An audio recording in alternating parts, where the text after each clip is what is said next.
guriga odayga Peter Haynes Facebookga odaygaan tagay odaygaan yuu yahay maxaa ka dhaxeeya isaga iyo Somali Cowboy ama ninkan Cabdi Iftiin meel kale ha aadin waqti badan xataa ma gelinin odaygaaba inoo sheegaba 1 October buu la soo degay ninkan odayga 2022 si officially ah odayga Facebookiisa ku soo post gareeyay muxuu dhahay haleelo soo dhaweeyay ninka guriga la soo degay Cabdi Iftiin isagoo odaygan garabka haysta oday 86 jir oo cadaan ah oo taajira hadaad garabka haysato awoogaana aan ahayn odaygaas muxuu ku yahay gaaladu waxay dhahaan sugar daddy abaha sokorta waay oo ma aha dhudhuumad shaq xataa ku jira odaygan waa officially gay waay odaygan qanisnimadiisa banaanka ay taala cadayna waxa kugu filan postigan uu soo post gareeyay June 2023 fiiri postigan ninkan nin cabsanaya ma aha odaygan wuxuu taagay aniga wixii banaanka ii yaalaan Peter Haynes xaaskiisi way dhimatay waa maamadan waa tan xaaskii odayga Peter Haynes iyo gabadhiisa waa kuwana kuna xisaabtan ninka asagoo ilmo dhalay oo family lahaa buu qaniis noqon karaa gaaladan way isqariyaan family-ga waxay ku qariyaan qaniisnimaday ku qariyaan marka hadhow toole ay weynaadaan way la soo baxaan waxooda waa caadi bay ka tahay dhaqanka cadaanka waa tan gabadha uu dhalay Chesa Haynes la dhahaa Chesapeake baa ugu qoran Instagram-keeda waa kan Instagram-keedina dhowr jeer waxay ka soo bixisay Cabdi Iftiin commentiyadii iyaguna waa kuwana editorada markaan amal maxay dhahaan cararta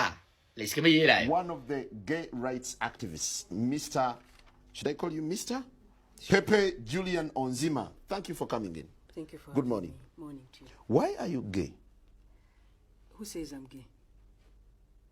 You are gay. Lesbian? Homosexual? How can I describe you? Now, we're looking at the raging debate. You're a gay rights activist. Why should someone be gay? You're having a girlfriend. Yes. Do you perform the natural obligations? I'm not sexually active right now. English inaad ku hadashaan baan u baahanahay page-ka aad tagtaan Facebook-ga ee odayga ninkan Cabdi Iftiin odayga uu la nool yahay waa sugar daddy abaha sonkor macaanta waay odayaasha cadaankuna gadaal markay ka halaabaan oo qaniis ay yihiin wax kala ma aha waxa waa ninkan guriga uu joogaa odayga iyo isagana xiriir baa ka dhaxeeya baabosa yes sugar daddy-giisa waay ninkan waa nin officially qaniisa odayga way caddahay qaniisnimadiisa Somali Cowboyna qaniis inuu yahay way caddahay shaki kuma jiro cadayntuna waa tana Facebook-ga commentiyada loo qoray odaygana waad soo fiirin karaysaan dad badan buu ninkan qaniisnimo ku eedeeyay oo Soomaaliya oo nadiifa waxa soo dhanna wuxuu sameeyay isaga ku dhex jiray hawshan baaris baa wali socota waan idin soo update garanayaa video-gan la wadaag qof kasta oo America jooga waxaan soo laabanayna nin la yiraahdo Cabdi Iftiin hebel Iftiin nin la yiraahdo oo Somali Cowboy ku soo qortay ayaan rabaa inaan u soo laabano ninkaas uu dhibaatada u geystay ayaan rabaa horta inaan hal iyo labo ka taabto ninka la yiraahdo Somali Cowboy wuxuu horta dhibaateeyay magaaladii uu deganaa community-gii deganaa the first inta meel kale la gaarin main gobolka la yiraahdo Soomaalida deganeed ayaa weerar lagu soo qaaday masaajidkoodii la xiray businesskoodii la xiray dhibaato culusna uu geystay waxa weeye waa nin ku faraxsan boqolkiiba boqol nin ku faraxsan bulshada Soomaaliyeedna dhibka u geystay uu soo fariistay wuxuu yiri aadan ugu faraxsanahay dhibka aan inii geystay iyo sidaan inii ruufiyaanay inaad ii ogtihiin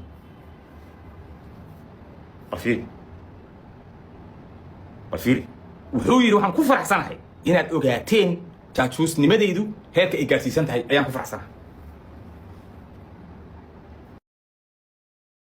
ninkaasu kaliya kuma ekaan inuu u tabaraaco ama dhibaateeyo Soomaalida ayadoo aniga dhashay kadib baa la gudu yirino habartii buugay ku qoranta oo qoray buug oo qoray ayuu ku qoray habartii aniga dhashay markii aniga dhashay kadib baa la gudu yirino anoo taag aboy ma asayla ku buuxsada waxaas ma aqaan ma waagi la soo qaadiyo loo tiri wax noocaas ku tagu yiri maxaa ku dhibay maxaa ka lifay walaaro dadku hoogi halaag wixii ka shakeeyaan markuu qofku deedeeya anigu hoogi halaag kan kari waayay ogtaa runta inii sheegay waxay baa inii sheegay soo ninka dhagaxa bi hoogi halaag ka shakeeyay waxaan sheegaa ma qowaayo ma waxaan sheegaa waxaad markii la dacwoonayo qofku uu dee sharci faasanayo waxaa la rabaa inaad ka sheekaydo habartay wax la dhaxdhig baangada qoorta looga jar ayiriyo dhiig baxayran ka soo tag waran waxaan inuu shaafta soo doonto la bilaad allah ka kala dhig beeshi markaa tagay waxaan shaafta shiida iyo reeriyaan idin afrika maxay yaal hagaas iyo gaajo iyo daruuf aba warriyo meesh wax kale aad ka soo may waxba kama soo taginayo walaal anu waxaan ka soo orday waa hagaas shiidka un baan cagay kala soo baxsan hay mashiid un baad ka soo tagtaa wax kuwi kale markaan soo laabtay maxaa sheekeen adigu 220 page ay isoo bixiyeen oo kaliya habartay baangada ku kala jaray ayay lagu rafanaysaan keenay warshiid waxba isku masiyay yahay shiid anigu daawo uma hayno adeer wadankaaga u laabanay shiid iyo raadiyahay marka arinta waxaan uga socdaa warnimiyahow ninkan aniga waxa hayo ilaa hadda ku wareersanahay dhalinyaradan Soomaali baantuuda xataa la garay oo wax tabanaysa oo jareer la yiraahdo oo macni Soomaalida la gagrayba iskuma badan markay Mareykan tagaan intooda badan madowga iska dhex galaanba ma badanayaan Soomaalida kuma mashquulaan wallahi nimankaas waa la dheereeyal bal aniga qofkan waxa wado oo uqdiga noocaas galiyay oo waxaanu dhibaato u suubinayo oo u tan wajiireynayo oo waxa markii Soomaalidu soo dhaweeydo ummadda lagu soo dhaxdaray oo sida noocaan ummadda ugu sameeynayo oo waliba community la deganaa ee maanta hadoo dhinto ku tukalaha oo u dhibaateynay aniga ma garan karo meesha maxal qala u badan isoo baara gobolka Maine soo qabiilada degan yihiin maxal qabiila u badan ninka ma qabiilka meesha degan u qaad qabiilka meesha degan miyuu uqdad u qaaday ani waxaan arkay wax loo adkaysan kara maaha dadka qaar ilaahu nooga hadal siinay maqal islaam baa waxa la yiri cunug waxay lahayd fadhiida ay wada jirtaa leeyahay oo aan halin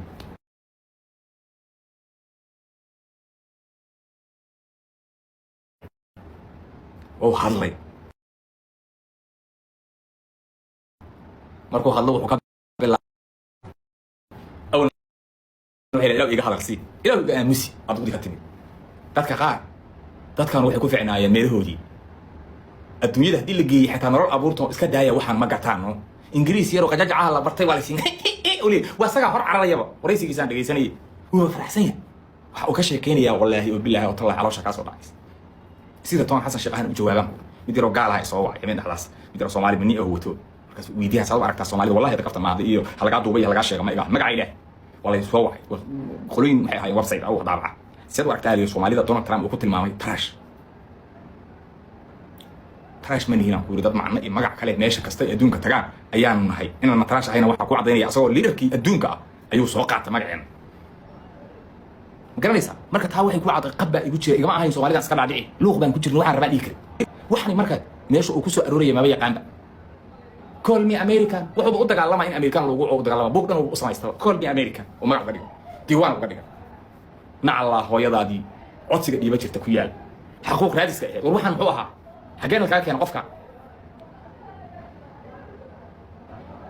inta jiroolaha muxuu ahaa wadad badan oo noocaan ugu jira oo Soomaaliya ku dhibanaa jiray malaha kaas wacalo ahaa la soo baar wacalo ahayno wacaladu waa baradin anda kamida wacalada jaajuusinta anda kamida وعلوا وبدين وعلى بدن وجهه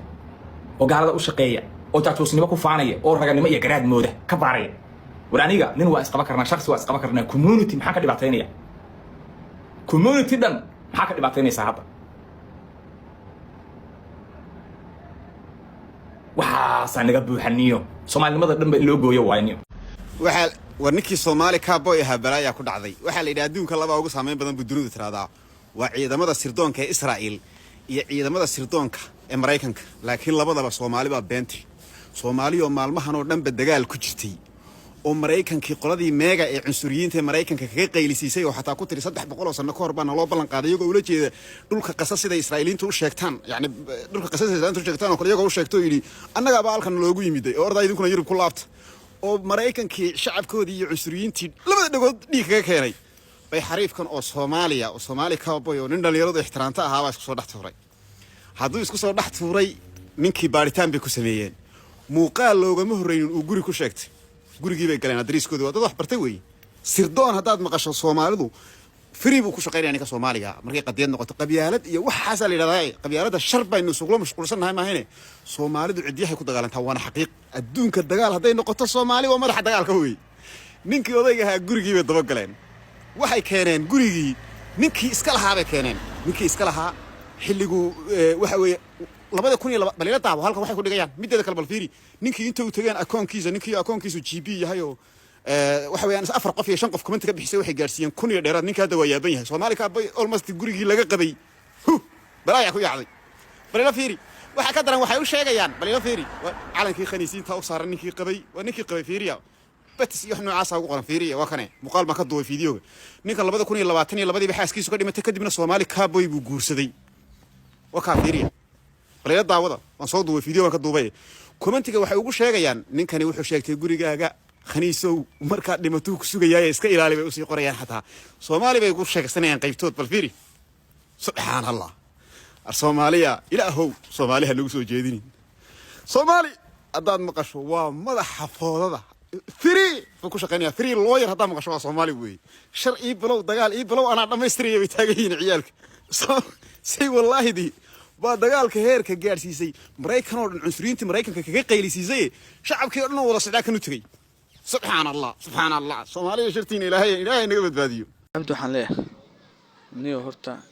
نوع سمعتين سوالي تاي كنتي ما أنت بوق التاجن كنت أوجده واحد نتحاو دولته الشقين it doesn't matter no problem لكن وقتي أنا على الصومالي كنت